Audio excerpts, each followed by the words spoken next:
حضرت عبداللہ ابن مسعود فرماتے ہیں کہ نبی اکرم صلی اللہ علیہ وسلم نے ارشاد فرمایا کہ اپنے مالوں کو محفوظ کرو زکوٰۃ دے کر کے. حدیث پاک کا یہ ٹکڑا بتا رہا ہے کہ کوئی آدمی اپنے مالوں کی زکوٰۃ نہ نکالے تو مال خطرے میں ہے. تو اپنے مالوں کو محفوظ کرو زکوٰۃ کے ذریعے. اگر آپ زکوٰۃ نہیں دے رہے تو آپ کا مال غیر محفوظ ہے, انسیکیورڈ ہے, وہ کبھی بھی خطرے میں پڑ سکتا ہے. لہذا اپنے مالوں کو زکوٰۃ کے ذریعے محفوظ کرو. زکوٰۃ دو گے تو تمہارا مال محفوظ ہو جائے گا. یہاں یہ تصور ہے کہ زکوٰۃ دے دو تو مال کم ہو جائے گا. یہاں یہ بتایا جا رہا ہے زکوٰۃ نہیں نکالو گے تو تمہارا مال ضائع ہو جائے گا, غیر محفوظ ہے. پہلا ٹکڑا. دوسرا ٹکڑا وَدَاءُ مَرْضَاكُمْ بِالصَّدَقَةِ, اور تم اپنے مریضوں کی دوا کرو صدقہ دے کر کے. گویا مریضوں کا علاج دو طریقے سے کرنا چاہیے, ایک جسمانی اور ایک روحانی.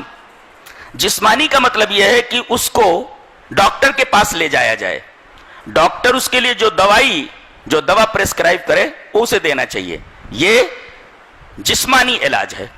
روحانی علاج کا مطلب یہ نہیں ہے کہ کوئی بیمار پڑے تو کسی بابا کے پاس چلے جاؤ. روحانی علاج یہاں بتایا گیا ہے وَدَاءُ مَرْضَاكُمْ بِالصَّدَقَةِ, جو بیمار ہے اس کی طرف سے اللہ کی راہ میں خرچ کرو, صدقہ دو. تو یہ صدقہ دینا اس کی بیماری کو دور کر دے گا. میں نے مجلہ ریاض سے ایک میگزین نکلتا ہے عربی میں, تو اس کے اندر ڈاکٹر عیسیٰ مرزوقی, وہ مصر کے ایک بہت بڑے ڈاکٹر ہیں, ان کی طبیعت کچھ خراب ہوئی. انہوں نے جب چیک اپ کرایا تو پتہ یہ چلا کہ کینسر لاسٹ سٹیج پر ہے, اب چند ہی دنوں کے مہمان ہیں. گھبرا گئے, کہا کہ نیکیاں تو کچھ ہیں نہیں اور اللہ سے اب جلد ہی ملنا ہے.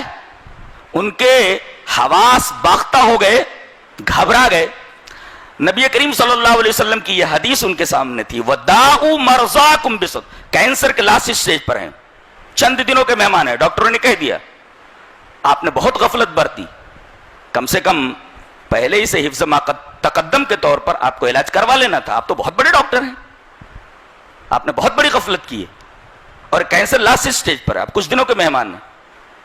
نبی کریم صلی اللہ علیہ وسلم کی یہ حدیث ان کے سامنے تھی وَدَاءُ مَرْضَاكُمْ بِالصَّدَقَةِ, اپنے مریضوں کی دوا کرو صدقہ دے کر کے.